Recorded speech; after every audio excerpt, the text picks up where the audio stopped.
श्रीमद् भागवत महापुराण की जय। सुखदेव जी महाराज की जय। परीक्षित जी महाराज की, गौर भक्त वृंद की। महाराज जो उनके बड़े पुत्र हैं प्रियव्रत महाराज, महाराज प्रियव्रत के पुत्र हुए महाराज अग्रिध, अग्रिध के पुत्र हुए महाराज नाभि, नाभि के पुत्र हुए भगवान ऋषभदेव। ऋषभदेव के 100 पुत्र हैं। 100 पुत्रों में से श्रेष्ठ हैं महाराज भरत। भरत जी अपने पिता के चरण चिन्हों पर चलते थे। भगवान ऋषभदेव भगवान का अवतार है। वो ऋषभ भगवान की जय। श्रीमद् भागवत महापुराण की। ऋषभदेव भगवान अवधूत भेष में रहते थे, चमत्कारी थे। जाकर के माताएं पूछती थी, बाबा मेरा हाथ बता, हाथ दिखा दो, मेरे हाथ में क्या भाग्य में है। पुरुष भाई जाते थे, मैं बहुत दुखी हूँ, संकट में हूँ। भगवान ऋषभदेव ने सोचा कि यदि मैंने ये सब कुछ बताना चालू किया तो मेरी साधना छूट जाएगी। भगवान ऋषभदेव ने क्या किया कि 100 ग्राम का मुंह पर पत्थर रख करके लेट गए। वही मलमूत्र कर रहे हैं, मलमूत्र पे ही सो रहे हैं। सुखदेव जी कहते हैं कि राजन, भगवान ऋषभदेव के मलमूत्र से 6 कोस के अंदर में जितने वातावरण था वो सुगंधित हो गया। भगवान है, सुगंधित हो गया। भगवान ऋषभदेव ने अपने बड़े पुत्र को राजपाट समाप्त दे करके भरत जी को और चले गए। भरत जी सोच रहे हैं कि मेरे पूर्वजों ने ऐसे ऐसे काम किए हैं, मैं उसी परंपरा में हूँ, मुझे वैसा ही काम करना चाहिए। भरत जी भी तपस्या करने लगे। तपस्या करते करते इतना बैराग आया भरत जी के जीवन में कि राज्यपाट छोड़ करके चले गए। समय समय पर भगवान ऋषभदेव अपने पुत्रों को ज्ञान भी देते थे। अपने 100 पुत्रों को बैठा करके भगवान ऋषभ ज्ञान देते थे कि बेटा, नायम देह देह भाजाम निर्लोके कष्टान काम अर्हति भुजाम। नायम देह देह भाजाम निर्लोके, बेटा जो शरीर मिला है ना, ये सुअर के माफिक मल खाने के लिए नहीं मिला है, विषय भोग करने के लिए शरीर नहीं मिला है। भरत जी पूछा कि कैसे, क्यों मिला है? बोले कि तपो दिव्यम पुत्र काजे न सत्य। बेटा शरीर मिला है तपस्या करने के लिए, भगवान अनंत के पाद पद्मों में जाने के लिए शरीर मिला है। ऐसा शरीर नहीं मिलेगा। ऐसा देह तो 84 लाख प्रकार का जोनी है, जिसमें कीड़े मकोड़े भी हैं, जल के जानवर, नभ के, आकाश के जानवर, जंगल के जानवर, जितने जानवर जानते हैं उतने शरीर बदल के मिला है। उन सब शरीरों से सबसे श्रेष्ठ शरीर है मनुष्य का, जो आप हम सबको मिला है। आप जो बैठे हैं ना, ये बड़ा सुंदर शरीर है। जन्म लाभ परः पुंस अंते नारायण स्मृति। जन्म लेने का सबसे बड़ा लाभ है कि अंत में, अंत के समय में भगवान याद आ जाए, भगवान का नाम याद आए। नायम देह देह भाजाम निर्लोके कष्टान काम अर्हति विद भुजाम। विद कहते हैं मल को, भुजाम कहते हैं खाने वाले को, यानी सुअर को। सुअर के जैसा विषय भोग करने के लिए ये शरीर नहीं मिला है। क्यों मिला पिताजी? तपो तपो दिव्यम पुत्र काजेन सत्वम। हे मेरे पुत्र, आप दिव्य तपस्या करने के लिए शरीर मिला है। कई एक व्रत है, एकादशी है, शरीर को बैठाओ भगवान के सामने और तपस्या करने बैठ जाओ। कलयुग में सबसे सुंदर तपस्या है हरे कृष्णा कृष्ण कृष्ण हरे हरे, हरे राम राम राम हरे। सबसे बढ़िया तपस्या है ये। नहीं कली कर्म न धर्म विवेकु, राम नाम अवलंबन एक। केवल राम के नाम, केवल प्रभु का नाम। भारी तपस्या है कलयुग में। एक बार एक संत ने, कुछ लेबर क्लास के व्यक्ति कुछ बैठे थे, उनको उस दिन काम नहीं मिला था। काम नहीं मिला था तो संत को बड़ी दया आई। संत ने कहा कि आज आप लोगों को सेवा नहीं मिला, आज कोई काम नहीं मिला। बोले कि नहीं मिला, आज हमारे परिवार सब उपवास रह जाएंगे। संत ने कहा कि सभी चलो आश्रम में चलते हैं। सबको आश्रम में लाया, भोजन कराया और सबके हाथ में एक एक माला पकड़ा दी। बोले कि इस मंत्र का जाप करना, शाम को जो आपको नौकरी से पैसा मिलता था वो पैसा हम आपको दे देंगे। अब एक दो माला तो ठीक से चला, भोजन कर लिए थे, तीसरे माला पर मुंह खुलने लगा, आलस आने लगा, प्रमाद आने लगा, नींद भी आने लगी। आपको नींद ना आती हो ना रात में, उठ के माला जप जप करना चालू कर दो, एक माला के अंदर ही नींद आ जाएगी। या कोई कथा लगा लो। जो आपको नींद मखमली गधे पर नहीं आती है ना, वो नींद आपको पत्थर पर आ जाएगी। कब? जब आप जप करने लगोगे तब। और 2-3 माला जपते जपते मुंह खोलने लगा और उन लेबरों ने कहा कि सरकार, यदि आपके आश्रम में कोई पत्थर तोड़ना हो, कोई दीवार तोड़ना है तो बताओ, ये माला हम नहीं जप सकते। माला जपना थोड़ा तपस्या नहीं है। हमारे भक्त लोग 3 बजे 2:30 बजे उठ जाते हैं।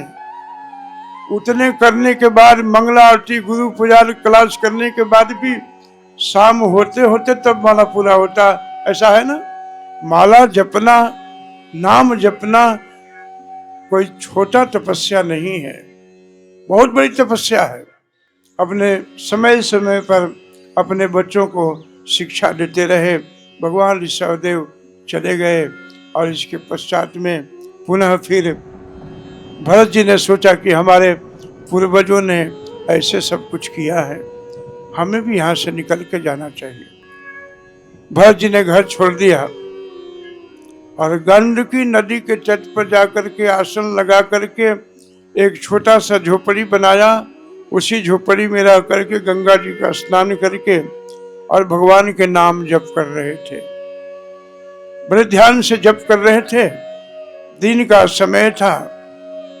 एक गर्भवती हरिणी जल पी रही थी और जंगल से पीछे से शेर की आवाज आई। शेर ने दहाड़ मारी। ये हरिणी तो बड़ी भीरू होती है, डरपोक होती है। डर गई, कांप गई, पीछे ही आवाज आ रही थी। उसने जल में छलांग लगा लिया। जैसे छलांग लगाया, उसका पेट का बच्चा बाहर आ गया। भरत जी ये सब दृश्य देख रहे थे। बड़ा दया है इनको। अपनी साधना को छोड़ करके उस मिर्गे के बच्चे को जल से बाहर निकाल करके आश्रम में लाए। वहां हरिणी जन्म देते ही प्राणांत हो गया, मर गई हो। भरत जी सोचने लगे कि अब इसका कोई नहीं है संसार में, इसका मैं ही हूं। उसको गरम आग से शरीर को सेक दिया। धीरे धीरे धीरे धीरे बड़ा होने लगा। उसकी भोजन की व्यवस्था करने लगे। अब जप में थोड़ा थोड़ा मन कम लगने लगा। अब वो चलने लगा। जब जप करने के लिए बैठे तो वो भी आकर के बैठ जाता था साथ में। अपने छोटे छोटे सींगों से उनके पीठ को खुजली करता था, सहलाता था, कभी गोद में आकर लेट जाता था। जब करते करते महात्मा भरत ने सोचा कि मैं ही इसका सब कुछ हूं। जब धीरे धीरे करते करते अब धीरे धीरे उस हरिणी के बच्चे में मन लग गया। संसार में जैसे हमारा मन फंसता है ना, उस हरिणी में बच्चे में मन लग गया। सोचने लगे, देखो मेरे से कितना प्रेम करता है, मेरे पास ही बैठता है, मेरे शरीर को सहलाता है, खुजली करता है। मैं जिधर जाता हूं उधर ही जाता है। जो मैं कहता हूं ना बात मान लेता है मेरी। धीरे धीरे आसक्ति बन गई और माला और तपस्या दोनों छूट गई। संत को सावधान होना चाहिए। वहां तक तो ठीक था कि अपने जल से बाहर निकाला, ये दया बहुत अच्छी है, होनी भी चाहिए। जल से बाहर निकल के 2-4 दिन रख करके अपने पास उसके झुंड में छोड़ देना चाहिए था, लेकिन हमने उसका पालन कर लिया। धीरे धीरे भरत जी का सब कुछ छूट गया। आज हमारा गृहस्थ आश्रम की यही अवस्था है। अपना बेटा बड़ा हो गया है, सावधान, ध्यान से सुनिए आप लोग। बेटा बड़ा हो गया, कमा रहा है, पत्नी भी कमा रही है, बेटा भी सब ठीक चल रहा, फिर भी घर में बूढ़ों लोगों का चित्त फंस जाता है नाती पोतों में। जब बहाना बन जाता है, केवल जब करते करते भी बच्चा को खिलाते रहते हैं। कई एक संतों को मैंने देखा है, हड्डी चमड़ी से बनी हुई शरीर को लेकर के गोद में घूमते रहते हैं। चिन्ह शरीर वाले भगवान के जब नाम लेना होता है तो कहते हैं बच्चा को भी ध्यान दे रहा हूं मैं। बच्चा नौकरी करता है ना, बहू भी नौकरी करती है, कौन देखेगा? भरत जी ने ऐसा ही तो किया था और फंस गए। आपका ड्यूटी था, आपने बच्चों का पोषण कर दिया, पढ़ा दिया, लिखा दिया, योग्य बना दिया, ये आपका धर्म था। योग्य हो गया, चलने लगा, आप धीरे से खिसक जाओ वहां से। नाती पोते के इंतजार मत करो। आपका जीवन का जो समय टाइम है, एक एक क्षण आपके हाथ से निकलता जा रहा है। आज तीसरा दिन है, 3 दिन तो निकल ही गया ना, और जो सत्संग में निकला। भरत जी का शरीर वृद्ध हो गया, भरत जी का शरीर वृद्ध हो गया, मृत्यु हो गई। हरिण में मन था, यम यम व्यापी स्मरण भावम त्यज्यम ते कलेवरम। मृत्यु के समय में जो जो भाव बनेगी आपके मन में, बुद्धि में, शरीर में, उसी प्रकार से अगला शरीर बनेगा। भरत जी मरते मरते उस हरिण को याद किया, उस हरिण के बच्चे को याद किया। अगले जन्म उनका शरीर मिला तो एक हरिण का शरीर मिला, क्योंकि स्मृति ऐसी थी। आप सोचो, ऋषभ देव के पुत्र हैं, महाराज प्रियव्रत के वंशज हैं, सब मनु महाराज के सब संतान हैं, और ऐसा जीवन में घटना घटी, ऐसा जीवन का लाइन बिगड़ी कि राजा शरीर, जिसके नाम से भारतवर्ष राज्य देश का नाम पड़ा है, उस राजा का शरीर, कहते हैं अहम पुरा भरतो नाम राजा। रघुगण से जब भेंट होता है तो मैं राजा था, एक भूल हो गई, हरिण के बच्चे में आसक्ति हो गई, मुझे दूसरा जन्म हरिण बनना पड़ा। लेकिन भगवान की कृपा रही कि कृष्ण चरण प्रभाव न जहाती। मैं भगवान का जो साधना किया था, भक्ति किया था, उसका प्रभाव नहीं गया था। मैं हरिण शरीर में भी भगवान के नाम का जप करता था और हरिण के झुंडों से मैं अलग रहता था। समय काल पूरा हुआ, जंगल में आग लग गई, सभी हरिण भाग गए, मैं उसी आग में जल के मर गया। मैं नहीं भागा, जानता मैं सब कुछ था। तीसरा जन्म जो मिला, एक श्रुतीय ब्राह्मण के घर में मिला। मेरा नाम था भरत। पिताजी ने सोचा कि ब्राह्मण के घर में जन्म है, इसको और कुछ ना आए तो गायत्री मंत्र तो होना ही चाहिए। पिताजी को 6 महीना लग गया गायत्री मंत्र सिखाने में, एक लाइन भी नहीं सीखा। मन में भाव था कि यदि मैं आज गायत्री मंत्र सुना दूंगा तो पिताजी कहेंगे कि बेटा चले जाओ जजमान के घर में गृह प्रवेश का मंत्र सुनाओ। तीसरे दिन कहेंगे बेटा जाके शादी करा के आओ।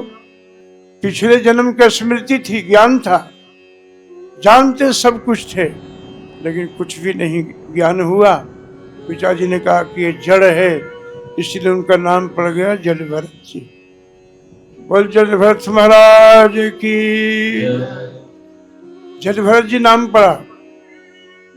जलभरत जी अब जहां बैठे वहीं बैठे रह जाए। मोटा ताजा तगड़ा शरीर, और भाई थे, उनका शरीर नहीं था। उनकी पत्नियां न जाने बादाम के हलवा खिला खिला करके तगड़ा करना चाहिए, वो हुआ नहीं। जलभरत जी को जो मिलता था खा करके शरीर हिस पुस था बिल्कुल। शांति थी ना मन में। विशुद्ध प्रसाद खाने वाले का शरीर दिखना कितना स्वस्थ होता है, सबसे उनकी मन अस्वस्थ होता है। भाइयों ने सोचा कुछ काम नहीं करता है, इसको खेत में लगाओ। बोले कि देखो इस जगह की मिट्टी यहाँ भरना है। अब जहां भरना था वहां की मिट्टी ऊंचे पर फेंकने लगे। ज्ञान सब था, वहां सब भी हटा के बोले खेत देखो, आके चिड़िया पशु पक्षी न खा जाएं। खेत में बैठे हैं, भगवान के चिंतन में बैठे हैं, प्रभु की कृपा का आश्रित हैं, भक्त हैं, भगवान की चिंता और चिंतन दोनों में लगे हुए हैं। चिड़िया आकर खेत खा जाएं, पशु खेत खा जाएं, कह रहे हैं राम का चिड़िया राम का खेत, आओ चिड़िया खा लो भर भर, हम तुमको क्यों भगाएं, तुम खाओ। किसी जीव से घृणा नहीं था। अरे तुम भी राम के हो, खेत भी राम जी का है, मैं भी राम का हूं, जो खाना है खाओ। एकदम मूढ़ के जैसा, पागल के जैसा व्यवहार करते थे। भाइयों ने क्रोध में आकर कहा निकल जाओ घर से। निकल गए घर से। कहां जाना है पता नहीं, कहां पहुंचना है पता नहीं, किससे मिलना है पता नहीं, कहां सोना है ज्ञान नहीं है, भोजन कहां मिलेगा कोई पता नहीं। ऐसा अवधूत देश में संत ब्राह्मण कच्ची जनेऊ लगाए हुए थे, बैठे थे, भगवान के चिंतन में बैठे थे। कुछ नर बलि देने वाले राजा का संतरी मंत्री आकर के पकड़ करके ले गए। मोटा तगड़ा था ना, ले गए वहां पर काली जी के मंदिर में, काली जी के मंदिर में ले गए। खूब बढ़िया बढ़िया पकवान खिलाए, आरती उतारी, चंदन लगाई, हाल पहनाई, माला पहनाई। जैसे बलि चढ़ाने का समय आया, जैसे अपने तलवार को उन्होंने तैयार किया, उसी समय दुर्गा जी ने आकर के प्रकट होकर सबको मार दिया। और उनको बोले कि सरकार पहुंची आप, यदि आपका कार्य बंद हो जाता तो मैं भगवान की सेवा कैसे करती। आप तो वैष्णव हैं, संत हैं, आप तो परम भक्त हैं प्रभु। कोई हलवा खिला दे कोई बात नहीं, सामने हलवा रखा हुआ कोई छीन ले और अच्छा है। कोई पूजा करता है ठीक है, कोई पूजा नहीं करता उससे भी अच्छा है। ऐसा संत का जीवन होना चाहिए, मान अपमान से रहित जीवन होना चाहिए। हम तो पांत में बैठे हो ना साथ में, और थोड़ी सी सब्जी बगल वाले के पतल में ज्यादा चल जाए ना, तीसरे का दिमाग खराब हो जाएगा, उसको ज्यादा क्यों दे दिया। हमारी बुद्धि ऐसी है, हमारी बुद्धि को भगवान के चरणों में लगाओ। चले गए वहां से, दुर्गा जी ने रक्षा किया। एक बार राजा था, राजा को अंगुली कट गई। अंगुली कट गई तो मंत्री ने कहा कि भगवान जो करते हैं अच्छा ही करते हैं, भगवान कभी जीव का बुरा नहीं करते हैं, आप सबके लिए भी जीव का बुरा नहीं करते प्रभु। राजा को बड़ा गुस्सा आया कि मेरी अंगुली कटी है, और ये कहता है कि बड़ा अच्छा हुआ, भगवान ठीक करते हैं। मंत्री को जेल में बंद कर दिया। जेल में बंद करके राजा अन्य मंत्रियों के साथ जंगल में गया देखभाल करने, शिकार करने। कुछ नरबलि देने वाले राजा को पकड़ लिया बलि चढ़ाने के लिए।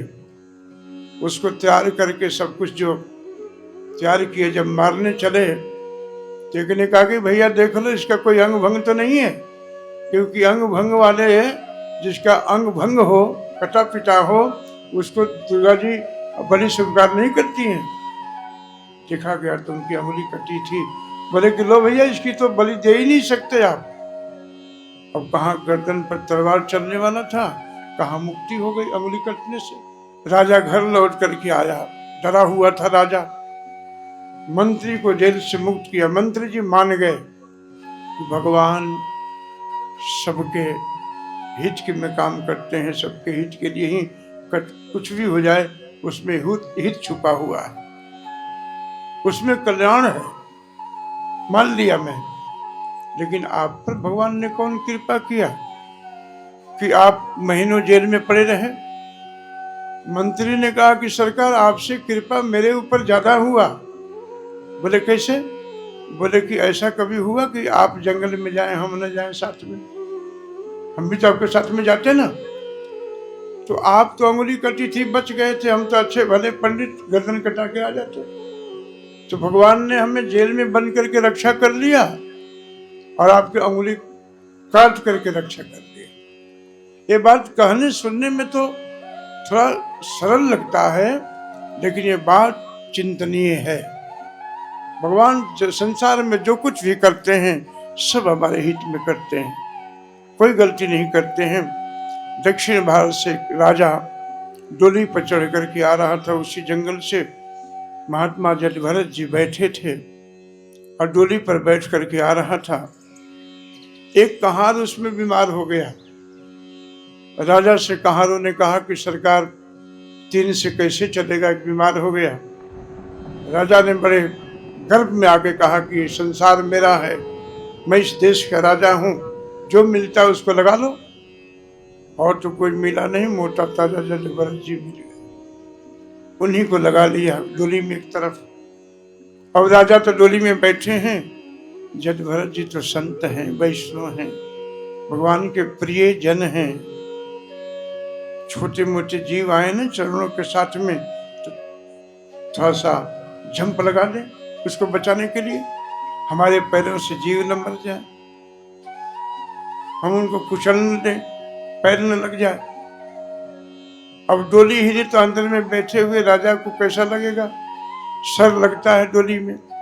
कहारों को बड़े जोर से डांटा।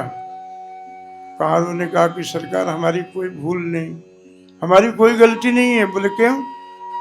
अभी अभी जो हमने लगाए ना मोटे तगड़े रंगरूट को, यही सब गड़बड़ करता है, चौंकता है ये बहुत।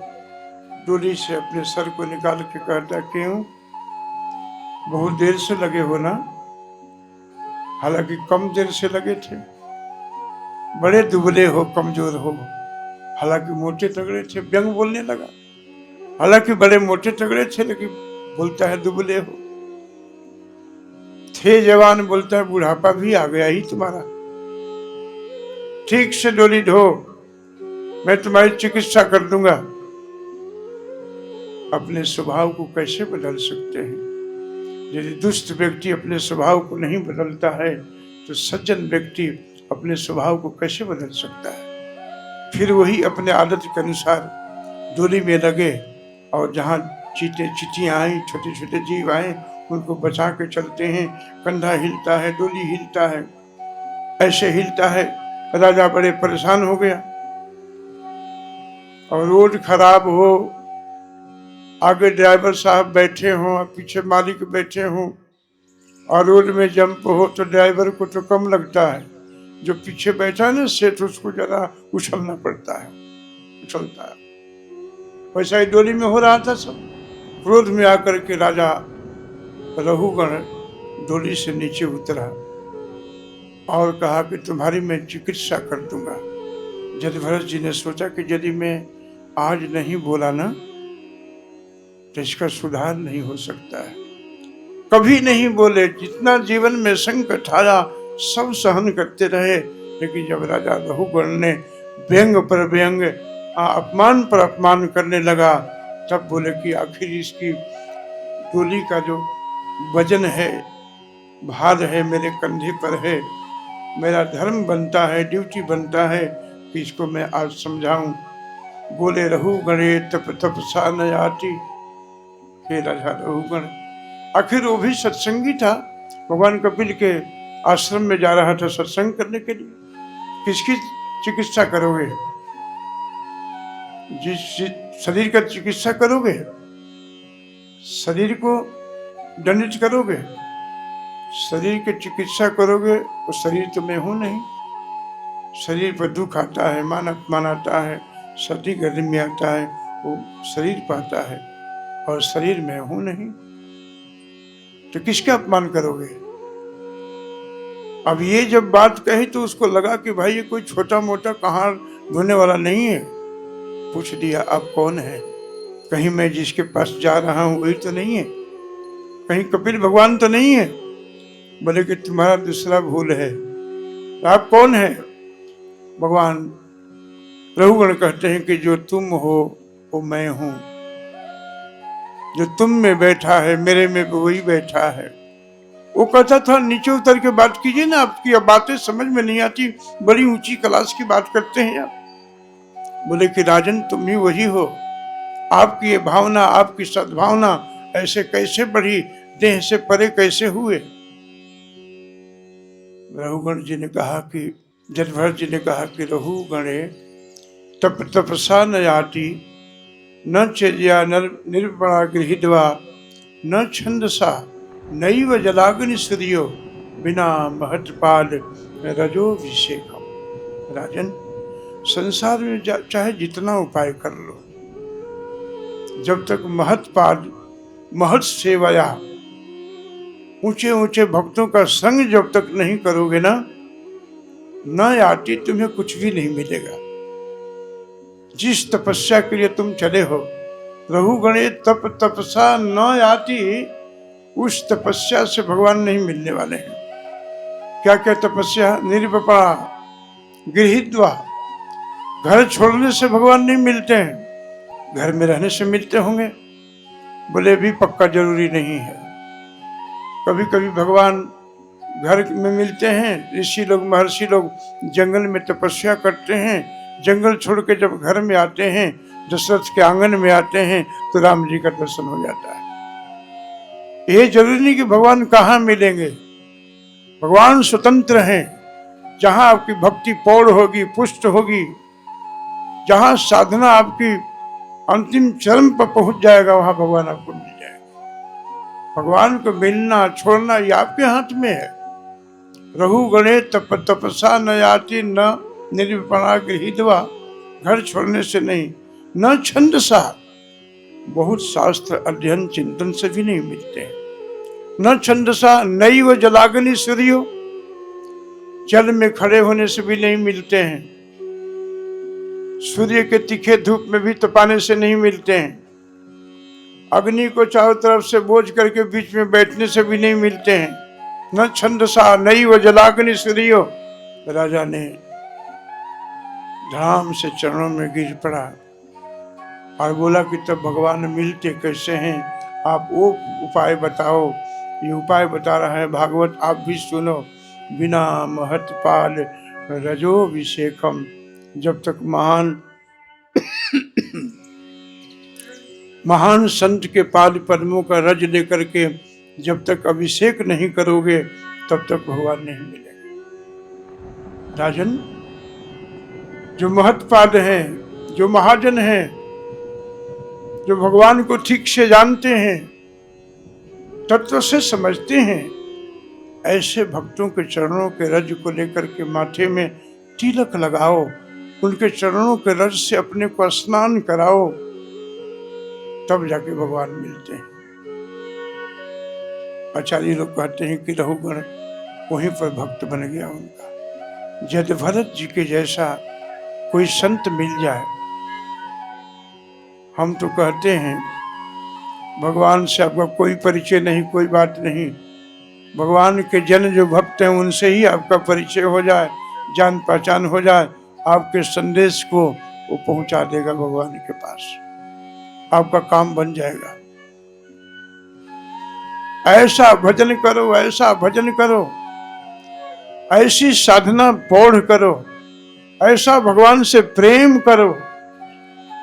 मंदिर में भीड़ मची हुई है, खचाखच मंदिर भरा हुआ है, सभी भगवान को देखना चाहते हैं, देख रहे हैं, दर्शन कर रहे हैं। तुम ऐसी साधना करो कि तुम भगवान को देखो ना देखो, मंदिर में बैठे परमात्मा तुमको आकर के दर्शन कर ले।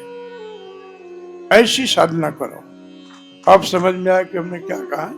ताली बजाने में विलम्ब हो जाता है, ध्यान से सुनना है।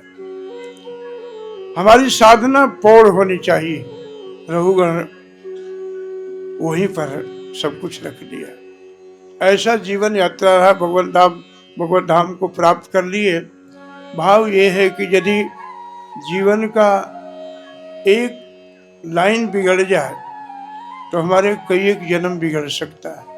अनेक चित विभ्रांत मोह जाल समावृत, भगवत गीता में भगवान कहते हैं। अर्जुन, जिनका चित्त अनेक वस्तुओं में लगा है, अनेक चित विभ्रांत, मोह जाल, मोह का जो जाल है उस जाल में फंसा हुआ जीव भटकता रहता है संसार में। मन एक में लगाओ, एक के साथ बैठो। एकम शास्त्रम देवकी पुत्र गीतम, देवकी पुत्र श्री कृष्ण ने जो गीत गाया गीता के रूप में, जीवन में एक ही शास्त्र रखो, एक ही आराध्य रखो, वो है कृष्ण। जीवन में एक ही मंत्र रखो, वो है महामंत्र जो चैतन्य महाप्रभु ने संपन्न किया, इसको दिया। एक ही पूजा, श्री कृष्ण की पूजा करो। एक के पूजे सबकी पूजा हो जाए, ये भी एक प्रश्न था ऋषियों का कि एक को पूजें और सबका पूजा हो जाए, कौन ऐसा देव है? उसके उत्तर में बताया, सवई पुंसाम परो धर्मो यतो भक्ति अधोक्षजे। भगवान श्री कृष्ण के पूजन करने से सारे देवी देवता सभी जीव हर्षित हो जाते हैं। जैसे पेट में भोजन देने से आपकी सारी इंद्रियां संचालित हो जाती हैं। आंख देखता है तो उसको आंख को भोजन नहीं देना है, कान सुनता है तो कान पर रोटी चपाती नहीं रखना है। आप सीधे पेट में डालो, पेट सबको डिस्ट्रीब्यूट कर देगा, सबको दे देगा। पेट में डालो, आपका सारा अंग पुष्ट होगा। उसी प्रकार एक की पूजा करो, सभी देवता देवी हर्षित हो जाएंगे। अनेक वस्तुओं में अपने मन के ना फंसाओ। अनेक चित, चित माने ज्ञान भी होता है, अलग अलग ना फंसाओ इसको। अनेक चित विभ्रांत मोह जाल समावृत, इस मोह जाल के बंधन से मुक्त होकर के हमें क्या करना चाहिए? भगवान के साथ बैठना चाहिए, भगवान के साथ ही होना चाहिए। शेष कथा आपको इससे आगे बताया जाएगा। धन्यवाद आप सबका। आप सभी सुखी रहो, स्वस्थ रहो, संपन्न रहो, जीवन में खूब भक्ति बढ़े आप सबकी। धन्यवाद।